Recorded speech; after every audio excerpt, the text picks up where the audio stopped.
সব কলমে সব রকম লেখা সম্ভব হয় না। এক একটা কলমের এক এক রকম ঝোঁক। আমার একটা নিব মোটা কলম ছিল, খালি খারাপ কথা লেখাতে চাইতো।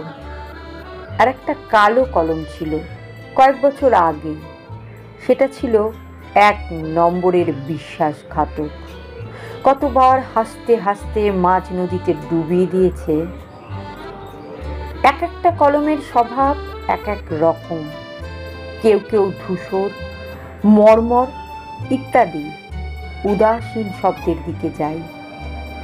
কেউ কেউ অতল, নিঃশব্দ, ঝিমঝিম মন্থরতার দিকে টানে। আবার কেউ কেউ খরস্রোতা তরঙ্গিনীর মতো তরতর করে টেনে নিয়ে যায়। কিন্তু সে ওই পর্যন্তই। সেই স্রোতে নিতান্তই ঘোলা জল ও কচুরিপানা। সুতরাং কবিতা লেখার আগে সবচেয়ে কঠিন কাজ কলম বেছে নেওয়া। অবশ্য কোনো গরিব বা ছন্নছাড়া কবির যদি একটি মাত্র কলম থাকে, তার কথা আলাদা, তার 7 গুণ মাপ।